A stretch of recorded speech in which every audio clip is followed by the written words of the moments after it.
Halloween 6, The Curse of Michael Myers. The movie starts with Jamie Lloyd screaming her head off because she's about to give birth. We see some doctors wheeling her in on a stretcher and down a corridor in this weird underground facility.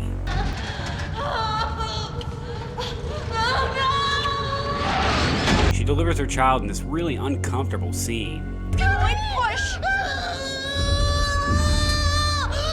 Then we get a little exposition, sort of a recap on the franchise so far, read by the one and only Paul Rudd. Myers was 6 years old. He stabbed his sister to death. For years he was locked up in Smith's Grove Sanitarium, but he escaped. One of the nurses comes in and tells Jamie that if she wants to save her baby, and she must get the fuck out of there. Like now, Scoob. Save your baby! Go, now! Michael then appears and impales the bitch on a random spike sticking out of the wall.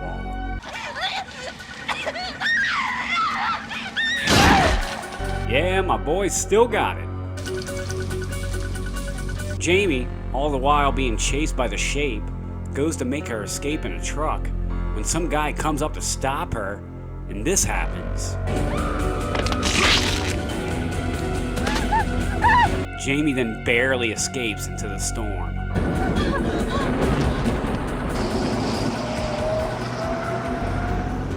Over at the Myers house, we meet Danny, a kid who's being stalked by some guy in black he calls the Voice Man. The Voice Man, he's here. We also meet Danny's sexy mommy, Kara, played by Marianne Hagen.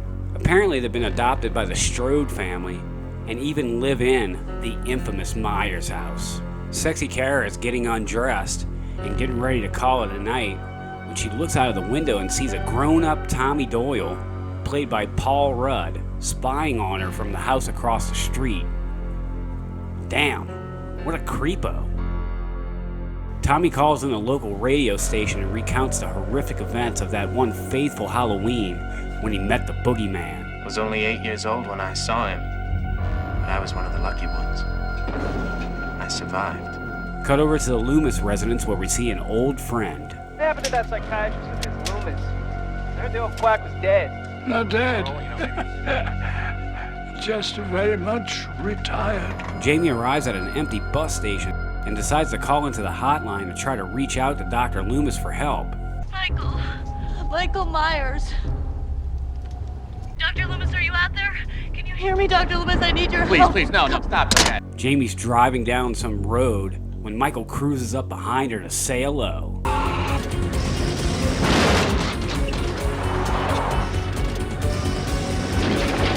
She crashes the car and goes to take refuge inside of an old barn when Michael creeps up behind her and fucking skewers her ass. Damn. After all that, he finally got her. And if that's not enough, he then does this.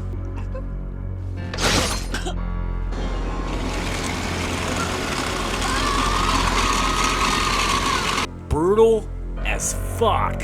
Michael goes to the truck to grab the baby, but it just turns out to be a roll of paper towels. Next day, or should I say Halloween, at the Myers house, a couple of kids decide to play a trick on Mr. Strode. Michael Myers? Bullshit! These little fuckers, huh? At the breakfast table, we see just how colorful of a guy old John Strode here is. Living in this house is enough to drive anyone crazy. Oh, yeah? Well, who the hell asked you to come back here in the first place? Damn, this dude is a fucker. And yeah, folks, he is definitely this movie's asshole that as soon as we meet him, we just can't wait for him to be murdered. Then, if you didn't already hate this guy, he does this. Get away from her. Oh yeah, his death will be very sweet indeed. What an asshole. Give me the knife, Danny.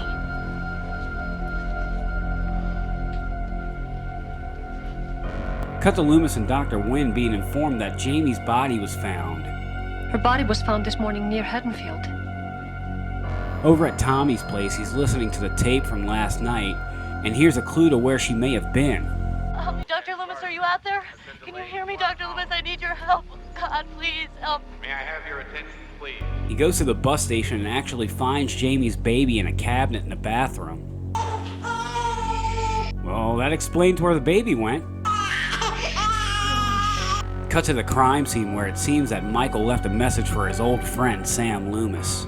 It's his mark. He's come home. Kara shows her stepbrother and his girlfriend Danny's morbid drawing. He's been having nightmares. I think it's cool. Must be some nightmares. Tommy goes to bring the baby to the hospital, runs smack dab into Loomis. Dr. Loomis, thank God you're here. Cut to the Myers house where we see the Shape doing his thing. Down in the basement, Granny Strode is doing some laundry, but the damn washing machine is on the fritz.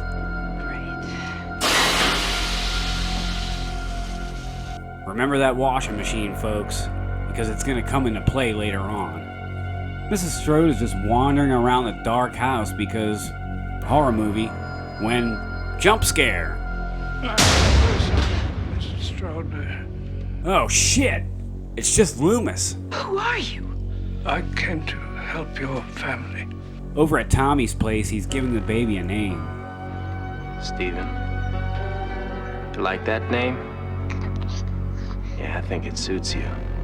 Cut back to the Myers house where Loomis tells Miss Strode basically that her and her family are in extreme danger and that she must take them and get the fuck out of there ASAP. Mrs. Strode, I beg of you, don't let your family suffer the same fate that Laurie and her daughter suffered. Danny's walking home when he sees the mysterious shadow guy from earlier lurking up the road. Then, jump scare! Oh, it's only Tommy. Fuck. Sorry. Deborah goes to call John to tell him what Loomis said when we get this chilling scene here.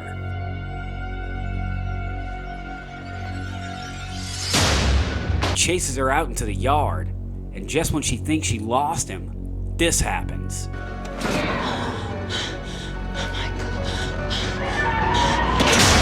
Kara returns home only to find Danny, Tommy, and the baby Steven just hanging out in Danny's room. Do you know whose room this used to be? Tommy invites them over to his place, where he gives Kara the laydown on what's going on here. The thorn symbol is actually a constellation of stars that appears from time to time on Halloween night. Whenever it appears, he appears. Good old exposition. I think that's why these people, whoever they are after Jamie's baby. To make a Michael's final sacrifice. Now that's a lot to unpack there. Tommy then sets out into the night to stop the evil for good. Whatever you do, don't go back to your house. Over at the Myers house, old dickhead John comes home when the lights go out. He goes downstairs to check the breaker, but finds the washing machine spinning around like mad. Then, he finally gets what's coming to his prick ass.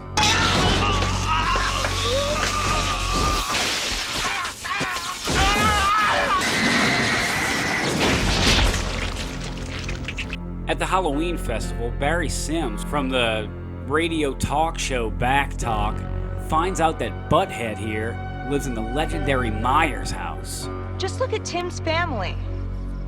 They live in the Myers house. You do? You do? As he's walking to his van to bring the show to the actual murder house, he makes you hate him even more. Tell that penny-pinching whiner Mike Sarducci that when I get back, I am personally going to cut off his balls and wear him as earrings. Where's the goddamn van? He jumps in the van and gets brutally murdered by the Shape.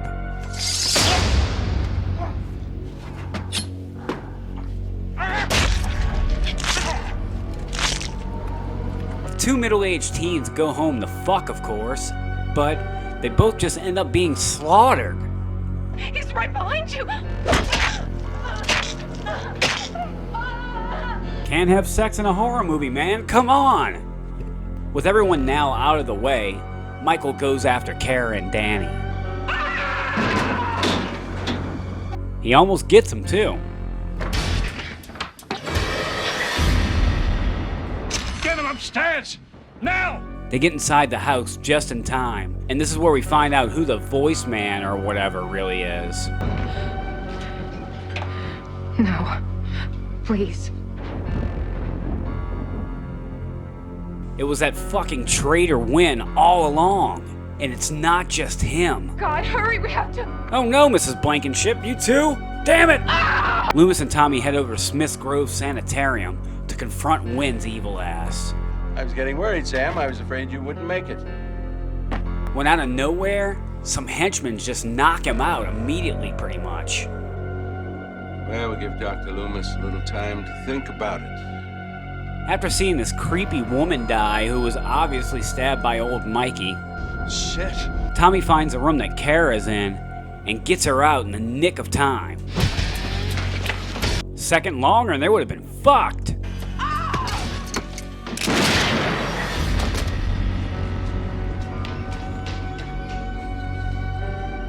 They find Danny in a room just falling in love with the wall or something. And then we get this pretty badass scene where Michael murders a bunch of doctors in an operating room.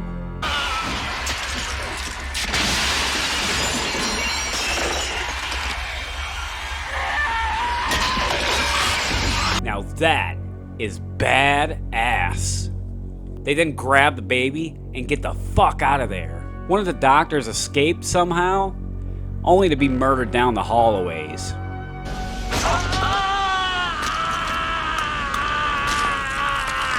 You can't run from the boogeyman, bitch! Michael chases them down into what looks like a lab straight out of Resident Evil or some shit. And after a bit of cat and mouse, Michael gets beaten the fuck down by a big ass metal pipe and he supposedly dies? Yeah. Very weak.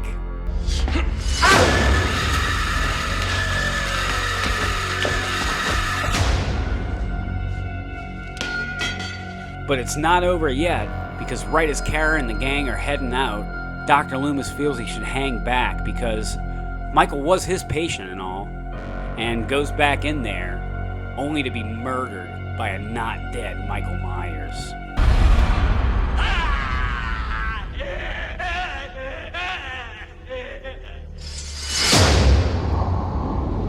And that was the last thing Donald Pleasence recorded before he passed away not too long after the movie wrapped. Long live the legend, Donald Pleasence. Well, that's Halloween 6, The Curse of Michael Myers. Not the best in the franchise, but it is far from the worst. Talking about you, Halloween 5 and Resurrection. Trick or treat, motherfucker. All around, not too bad of a movie. It's actually a very nostalgic one for me. I remember renting this one a bunch back in the 90s. Apart from the weird Thorn cult thing, the two endings that both don't make any sense whatsoever, like in the producer's cut of the film, Michael is stopped by placing a bunch of stones around him, which is extremely dumb, but apparently people say that version is the better one. But personally, I like this one better because the whole Michael is Jamie's baby's daddy thing is extremely weird, and I feel here it's just more implied than actually being part of the film, if that makes sense. And even though this movie's finale is pretty weak, I definitely prefer it to the stone ending. But with all that being said, it's an okay film. Just check it out for yourself. Both versions if you can, and see which one, if any, you like better. I will recommend this movie if you are a super Halloween fan and haven't seen it, but if you don't watch it, it's not really like you're missing too much. Scott 86, Halloween 6, The Curse of Michael Myers. Thank you guys for watching Monster Mash, folks. Happy Halloween, and I'll see you next time.